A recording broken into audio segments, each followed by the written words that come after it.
안녕하세요. 전세 사기, 이 단어만 들어도 가슴이 철렁하신 분들 많으실 겁니다. 정부가 전세 사기 근절을 외치며 대대적인 단속을 벌인 지 벌써 1년이 넘었습니다. 그동안 3,000명 가까운 전세 사기범이 적발됐습니다. 하지만 피해자들은 여전히 보증금을 돌려받지 못하고 있습니다. 왜일까요? 이제는 사기만의 문제가 아니라 법과 제도의 구조적인 허점이 드러나고 있기 때문입니다. 일단 전세 사기 근절에도 왜 피해 회복은 안 되고 있을까요? 정부는 지난해부터 대대적인 단속에 들어갔습니다. 전세 사기 특별 단속반, 기획조사, 합동수사. 숫자로만 보면 성과는 뚜렷해 보입니다. 하지만 피해자들은 여전히 돈을 돌려받지 못하고 있습니다. 단속이 아무리 강화돼도 보증금 회수 구조 자체가 막혀있기 때문이죠. 그 핵심은 바로 임금채권입니다. 확정일자를 받고 전입신고를 마치면 세입자는 선순위 보호를 받을 거라 믿습니다. 하지만 집주인이 체불한 임금채권이 등장하면 세입자의 권리는 순식간에 밀려납니다.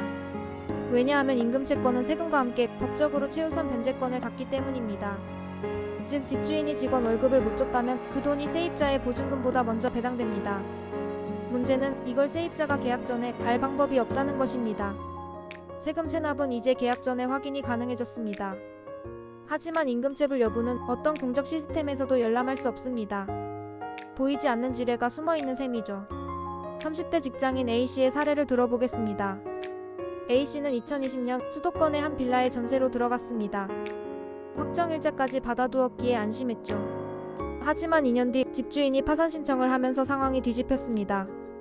알고 보니 집주인이 1억 2천만 원의 임금을 체불한 상태였습니다. 근로복지공단이 체불임금 가압류를 신청하면서 A씨의 전세보증금은 후순위로 밀렸습니다. 결국 1억 8천만 원의 보증금은 돌려받지 못한 채 지금도 그 집에 거주 중입니다.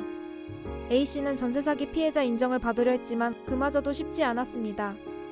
법에 따르면 최소 2명 이상 세입자가 같은 집주인에게 피해를 입어야 하고 집주인이 처음부터 보증금을 돌려줄 능력이 없었다는 점이 입증돼야 합니다. 하지만 A씨는 단독 피해자라는 이유로 2번이나 신청이 기각됐습니다. 결국 보증금도 피해자 구제도 어느 쪽에서도 벗어나지 못한 현실이 되어버린 거죠. 전세 사기의 본질은 사기가 아닙니다. 제도의 허점과 구조적 리스크입니다. 전세제도는 본래 신뢰 위에 세워진 한국형 임대 시스템입니다. 하지만 지금의 시장은 신뢰가 무너지고 정보 비대칭만 남아있습니다. 세입자는 계약 전에 집주인의 세금 체납, 임금채권, 대출 내역 어느 것도 완전히 확인할 수 없습니다. 그 결과 선량한 세입자가 법적 보호를 받지 못하는 일이 반복됩니다.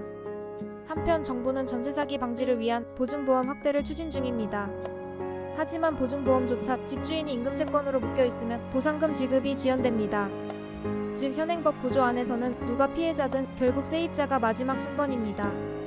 이제 우리는 전세제도 자체를 다시 봐야 합니다. 한국의 부동산 시장은 오랫동안 전세를 기반으로 한 투자 구조 위에 세워졌습니다.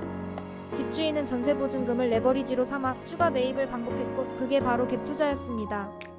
하지만 전세 사기가 터지고 보증보험 사고가 늘어나면서 은행은 전세 관련 대출을 보수적으로 바꾸고 있습니다. 결국 전세 기반의 투자 모델은 끝나고 있습니다.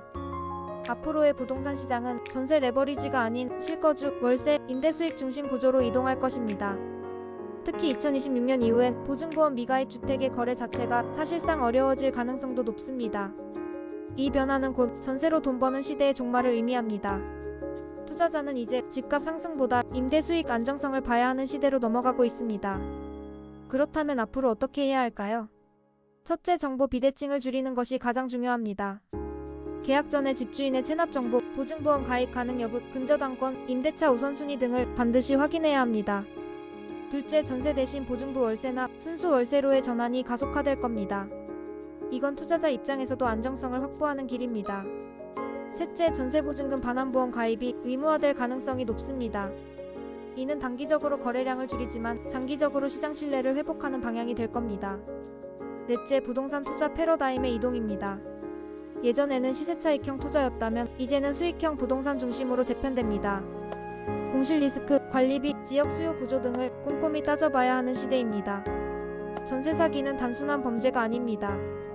한 나라의 주거 시스템이 가진 구조적 결함이 드러난 결과입니다.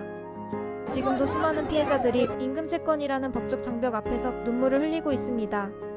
정부의 단속보다 더 중요한 건 이 제도 자체를 다시 설계하는 일입니다.